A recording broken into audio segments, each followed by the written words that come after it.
गोपालपुर नाम के शहर में इमरती देवी नाम की एक औरत रहती थी। उसके पास एक गाय थी। उसका नाम था कपिला।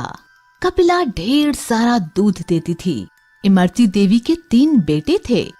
एक दिन इमरती देवी ने तीनों बेटों को अपने पास बुलाया और कहा, आ गए तुम लोग, आओ आओ बैठो। आपने हमें बुलाया माँ? हाँ बेटा, तुम लोग तो जानते हो मैं कपिला को बहुत प्यार करती हूँ। हाँ माँ, बिल्कुल जानते हैं। बेटा, जैसा कि तुम सब देख रहे हो मैं बूढ़ी हो गई हूँ। हाँ माँ, तो बोलो, कुछ कहना चाहती हो? सुनो, अब मेरी तबीयत ठीक नहीं रहती। ना जाने कब यमराज के यहाँ से बुलावा आ जाए। ऐसा मत कहो माँ, आपकी कोई इच्छा हो तो बताओ। वो देखो, कपिला एक अच्छी और दुधारू गाय है। अभी तक हमारे घर का खर्चा इसी के दूध को बेचकर चलता था। मैं चाहती हूँ कि मेरे जाने के बाद भी इसे कोई तकलीफ ना हो। ये ऐसे आदमी के पास रहे जो इसका ख्याल अच्छे से रख सके। हाँ माँ, ठीक है। आप ये गाय हम में से किसी एक को दे दो, वही इसकी देखभाल करेगा। नहीं, एक को क्यों? इस पर सबका बराबर अधिकार है। हाँ, इसे किसी अच्छे किसान को बेचकर मिले हुए पैसे हम सब में बराबर बांट दो। नहीं, मैं इसे नहीं बेचूंगी। फिर क्या करोगी माँ? मैं इसे तुम तीनों में बराबर बांटना चाहती हूँ। तीनों में? ये कैसे हो सकता है? हाँ माँ, तीनों में वो कैसे? तीनों माँ की ओर देख रहे थे। देखो, सप्ताह में 7 दिन होते हैं और तुम 3 लोग हो, तो बारी बारी से एक एक दिन गाय को अपने पास रखना। इस तरह वो तुम सबके पास 2-2 दिन रहेगी। जिस दिन जिसके पास गाय होगी उसको दाना पानी भी वही देगा और उस दिन के दूध पर भी उसी का हक होगा। हाँ, जिसके पास कपिला सबसे ज्यादा खुश देखूंगी उसी को दे दूंगी। फिर 7वें दिन क्या होगा? बताती हूँ। 7वें दिन कपिला को मंदिर के पुजारी जी के घर में भिजवा दिया करो, जिससे वहां के दूध की खीर बनाकर ठाकुर जी को भोग लगाया जा सके। फिर उस दिन दाना कौन देगा? मैंने पुजारी जी से बात कर ली है। उस दिन मंदिर के चढ़े हुए फल और बचा हुआ प्रसाद कपिला को खिलाया जाएगा। ठीक है माँ, जैसा आप कहो।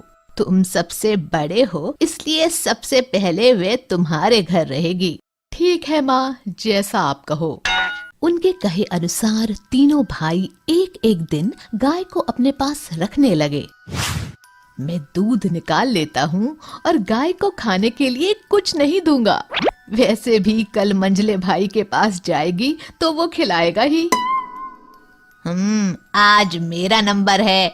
मैं तो दूध निकालूंगा। गाय को खाना देना जरूरी नहीं है। कल बड़े भैया ने तो खिलाया ही होगा और कल छोटा भाई भी खिलाएगा। तो मैं ना खिलाऊं तो किसी को कानो कान खबर भी ना होगी। 2 दिन से खूब खा रही हो कपिला, ज्यादा खाना नुकसान करता है। आओ, आज सिर्फ दूध दो मुझे। इसी तरह तीनों भाई दूध निकालते और उसे खाना कोई नहीं देता, लेकिन पुजारी जी कपिला को अच्छे से भरपेट खाना देते। इमरती देवी देख रही थी कि कपिला धीरे धीरे कमजोर होती जा रही थी। आखिर उन्होंने सोचा क्यों ना कारण पता लगाया जाए और बारी बारी से तीनों बेटों के घर जाकर जांच की। सबसे पहले बड़े बेटे के घर जाती हैं और छुप कर देखती हैं। आओ कपिला, मैं आज जल्दी में हूँ, दूध निकाल लेता हूँ। वैसे भी कल मंझले भाई के पास जाओगी तो वो खिलाएगा ही, तब ज्यादा खा लेना। मंझले बेटे के घर। खाना देना ज्यादा जरूरी नहीं है, पर पैसों की बड़ी जरूरत है। आज दूध बेचकर कमाऊंगा। कल बड़े भैया ने तो खिलाया ही होगा और कल छोटा भाई भी खिलाएगा। तो मैं ना खिलाऊं तो किसी को कानो कान खबर भी ना होगी। हमेशा की तरह। छोटे भाई के घर देखती है। 2 दिन से खूब खा रही हो कपिला, ज्यादा खाना नुकसान करता है। आओ आज सिर्फ दूध दो मुझे। तीनों जगह इमरती देवी को यही देखने को मिला। कपिला की ये हालत देखकर इमरती देवी बहुत दुखी हुई और उन्होंने सोचा मंदिर जाकर भी देख लिया जाए। वहां जाकर देखा तो वहां उसे भरपेट भोजन मिला और थोड़ा दूध कपिला के बछड़े के लिए भी छोड़ा था। तब इमरती देवी ने कपिला को पूरी तरह से मंदिर को दान कर दिया। माँ, ये मैं क्या सुन रहा हूँ? तुमने कपिला को मंदिर में दान कर दिया? हाँ माँ, हमें बताना भी जरूरी नहीं समझा? कम से कम एक बार पूछना तो था। मुझे किसी से नहीं पूछना। मैंने तुम तीनों को देखा है दूध निकाल कर रखते हुए। किसी को भी कपिला के खाने की फिक्र नहीं थी। वो अगर अब तक जिंदा थी तो मंदिर के खाने की दम पर, इसलिए अब उस पर पुजारी जी का ही हक है। इतना सुनकर तीनों ने शर्म से सिर झुका लिया। हमें माफ कर दो माँ, हमसे गलती हो गई। अब कभी दोबारा ऐसा नहीं होगा। नहीं, अब मुझे किसी पर भरोसा नहीं है। मैंने तुम तीनों को मौका दिया था, पर तुम लोगों ने स्वार्थ और लालच में उसे गंवा दिया। अब मैं फैसला कर चुकी हूँ। कपिला की रस्सी पुजारी जी को पकड़ाते हुए,